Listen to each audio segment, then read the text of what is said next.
So I thought it would be probably prudent to film a little update just to see how things are going. So nice view down over the main station. Not much progress. I've done a little 3D printing for some lights to go into the main station building. I just need to work out how I'm actually attaching the LEDs into the fitting, but they should look quite good and a little different at least.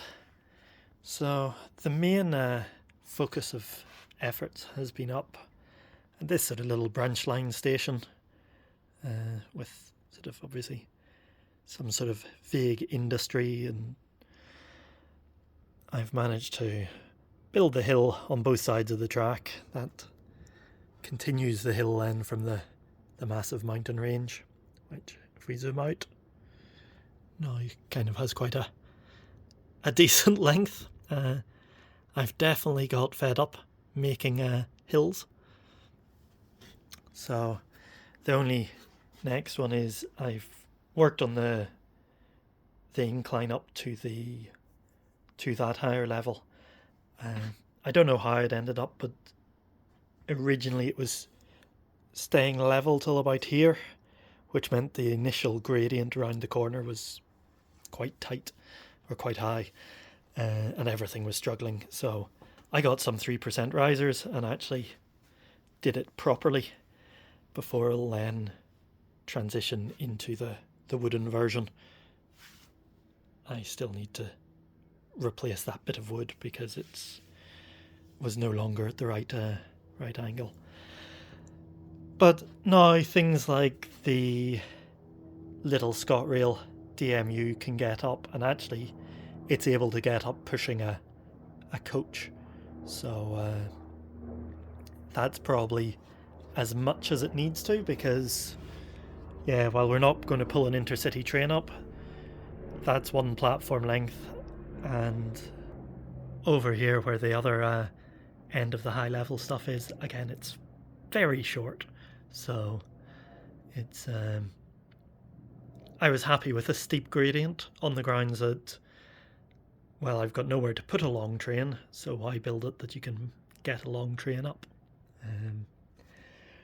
The other thing that the summer has highlighted is those tracks along on the lower board need a little bit of fettling. I think there's just, for the temperatures the summer gets, there's not enough expansion in it, so they're now a little wavy.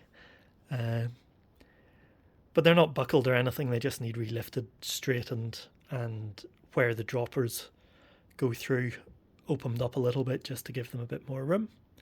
So that's the back of everything. And then in new stock, I've actually been reasonably controlled and haven't bought too much, but I did go for a class 20, so I have a couple of nuclear flasks.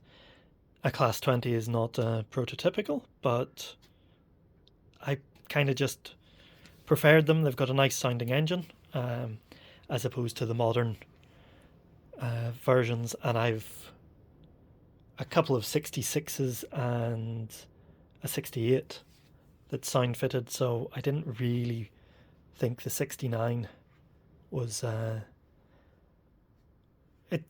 yes, it's prototypical, but it sort of adds more to what I've already got, whereas these are something different.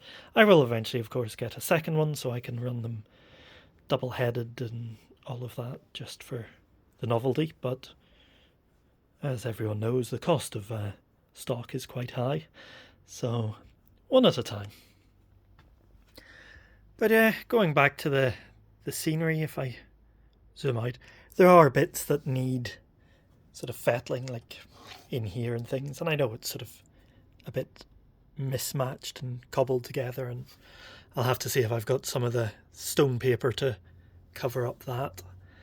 But the plan is to sort of try and move on rather than getting too bogged down in getting each area perfect, because this way I'll hopefully get more progress and get stuff finished. So The next big one is to try and finish the inside of the station a bit, and for that what we need to do is build a floor that will sort of go over the where the wood stops, and also build some staircases, because it's probably going to be critical that people can get from the top of the station down to the bottom. But hopefully I shall get some lights popped in there, and if I get a floor in and put something on it, it might start looking okay. Here is what will turn into one of the outside street lights along the bridge at the station. So I just need to print sort of a finial, or a top and a bottom finial for it, and then put an LED in it and run wires and cut it to the right length and everything, but something a little different, and sort of again going in that, make it a little grander looking. So we'll try. It's all fun and experimenting. Anyway, so that's it for now. Nothing's running because, well, there's so much stuff sitting on the track that it's kind of impractical, but we are getting there. So cheers, thanks for everyone who's following, and I hope you enjoy the random update. We'll maybe try and do one on more technical and interesting things, but that's it for now. Cheers.